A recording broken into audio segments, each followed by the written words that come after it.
أملاخ نعنا عقوب حايلنيو أملاخ نعنا هيوت تسفانيو أملاخ نعنا سلام حاقسنيو أملاخ نعنا عبي برختيو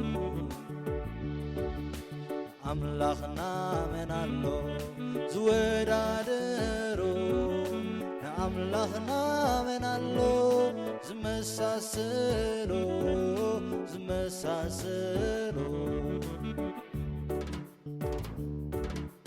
قالوا كلتن زافو سيفيو قالوا بزا معر ودرائيو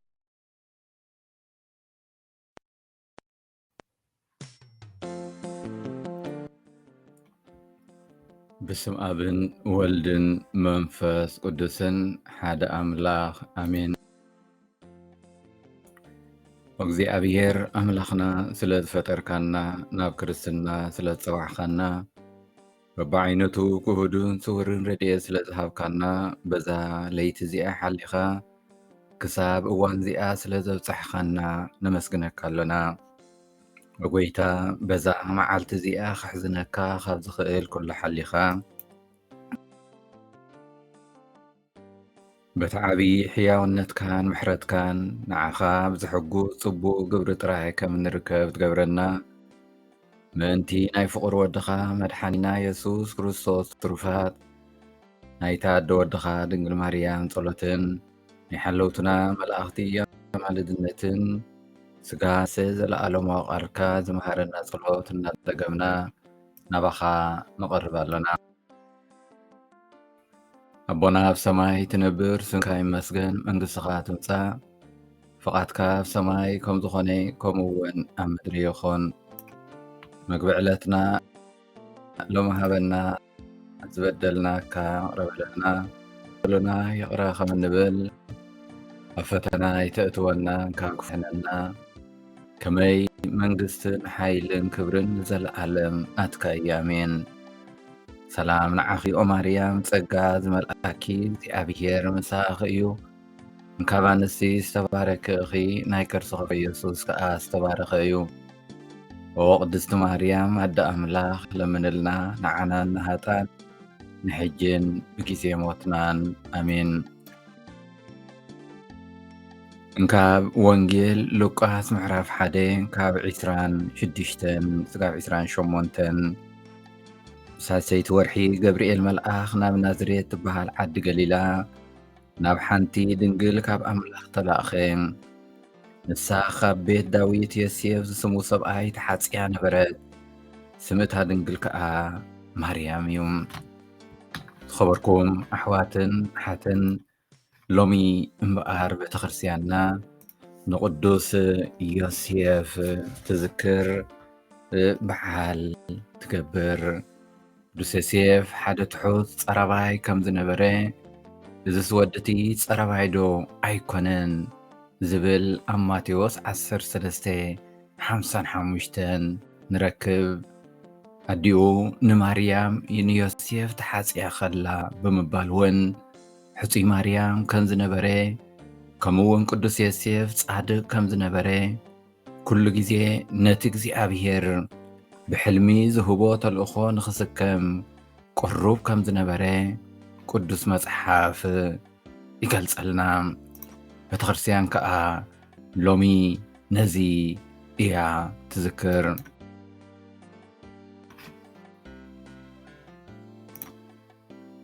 ስለዚ ቅዱስ ዮሴፍ እምበኣር ድሕሪ ነዊሕ ናብቲ ኩሉ ዝበሎ ከም ተቐዲምና ዝበልናዮ ብእምነት ተጓዕዘ። ዮሴፍ ካብ ድቃሱ ተንሲኡ መልኣኽ እግዚኣብሔር ከም ዝኣዘዘ ገበረ። ቅዱስ ዮሴፍ ድሕሪ ነዊሕ ጉሉልን ጉዕዞ ካብ ናዝሬት ናብ ኢየሩሳሌም እቲ መሲሕ ኣብቲ ማሕደር ኣጋይሽ ስፍራ ስለ ዝሰኣነ ኣብ መብልዒ መሃል ክውለድ ረኣየ።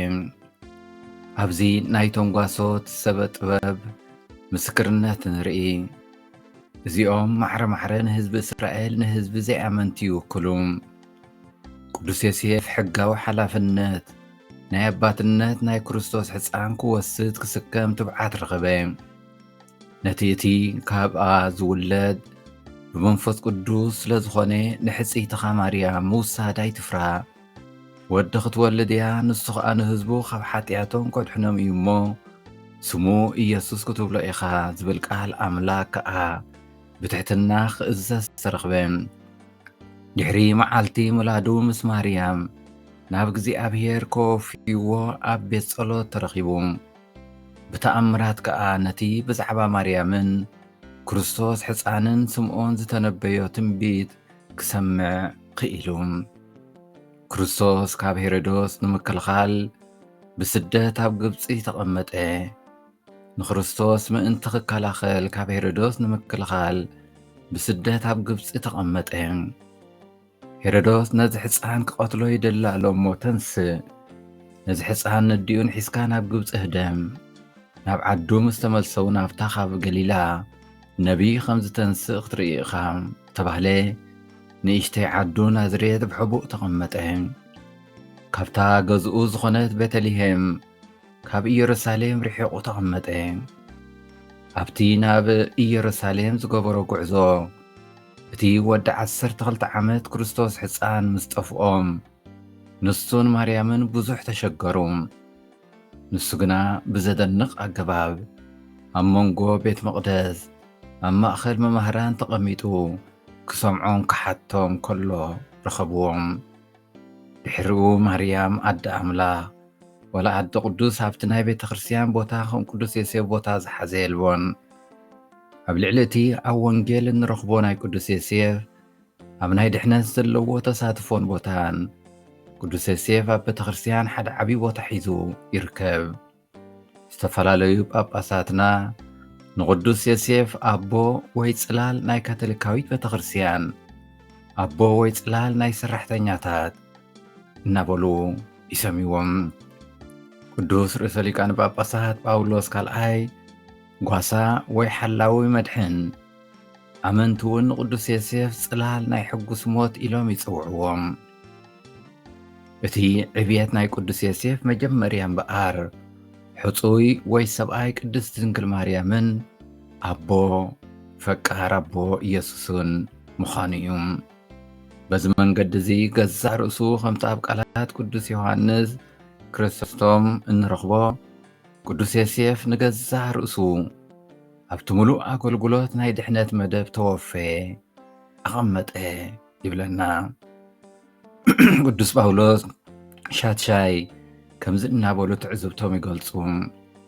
እቲ ኣባትነቱ ኣብቲ ንኣገልግሎት ዝተወፈ ህይወቱ መስዋዕቱ ኣብቲ ንሱ ዝተሓወሶ ስራሕ ተልእኾ ድሕነት ኣብቲ ሕጋዊ ሓላፍነቱ ኣብ ልዕሊ እታ ቅድስቲ ስድራ ቤት ገዛእ ርእሱ ነዚ ከም ሓደ ህያብ ህይወቱ ስርሑ ምግባሩ እቲ ሰብኣዊ ፀዋዕትኡ ናብ ቤታውን ውሽጣዊ ፍቕሪ ብምልዋጥ ገዛእ ርእሱ እቲ ዝለዓለ መስዋዕቲ ብምኽፋል ልቡን ክእለቱን ኣብ ፍቕሪ መሰረት ብምግባር ህይወቱ ኣብ ኣገልግሎት እቲ ኣብ ቤቱ ዝበቆለ ወይ ዝተወልደ መሲሕ ገበረ ይብሉ።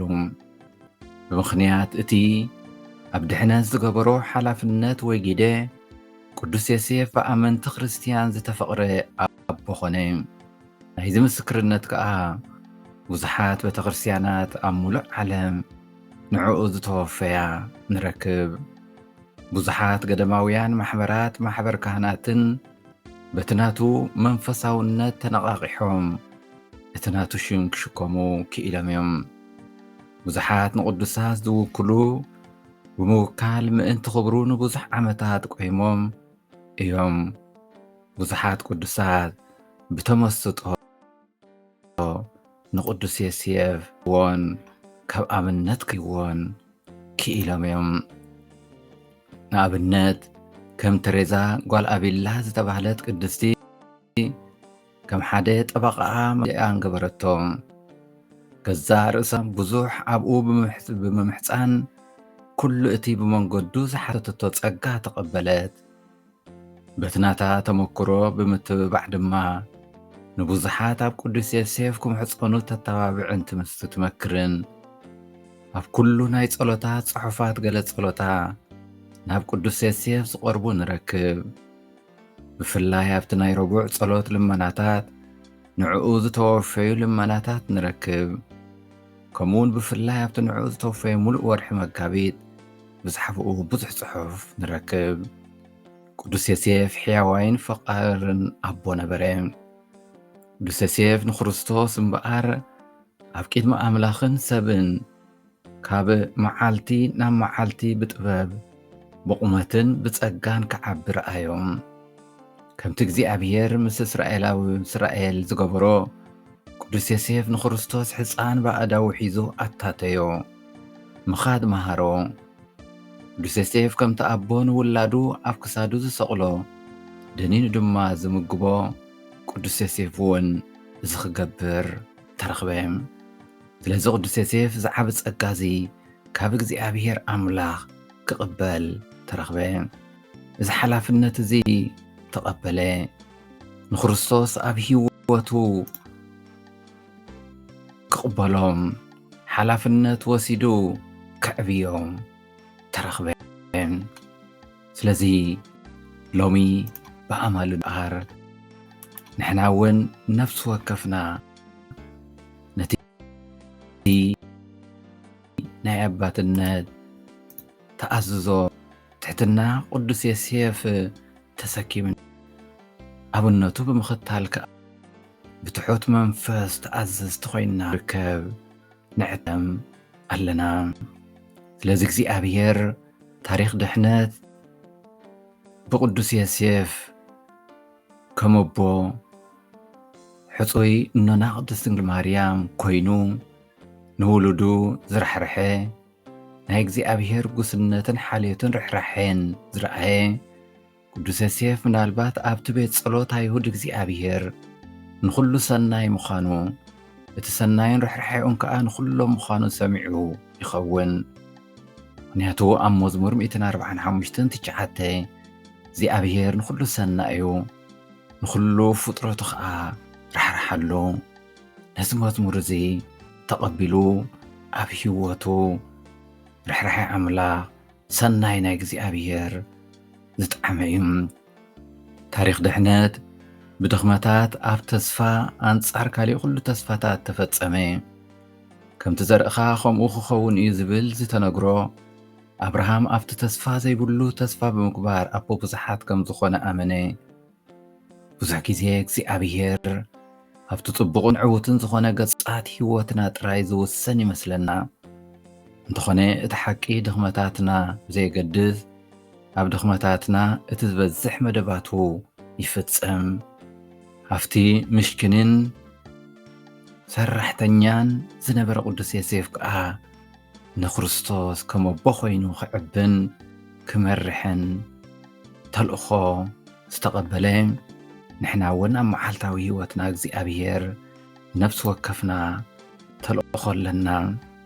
ነዚ ተልእኾ እዚ ብእምነት ከም ቅዱስ ዮሴፍ ብትሑት መንፈስ ተቐቢልና ክንክእል እግዚኣብሔር ኣምላኽ ብጸጉኡ ንነፍሲ ወከፍና ይሓግዘና። ቅዱስ ዮሴፍ ጠበቓ ኩሎም ሰራሕተኛታት ከም ምዃኑ መጠን ኩሎም ሰራሕተኛታት ኣሕዋትናን ሓትናን እግዚኣብሔር እውን ጽላሉ ኣማልድነቱ ከይፍለዮም ናብቲ ልዑል ኣምላኽና ክንልምን ክንጽልም። ስብሃት ንኣብን ንወልድን ንመንፈስ ቅዱስን ይኹን ጥንቲ ከም ዝነበረ ሕጂ ከዓ ንወትሩ ንዘለዓለም ዓለም ኣሜን። እግዚኣብሔር ስለ ኩሉ ነገር መስገነ ይኹን።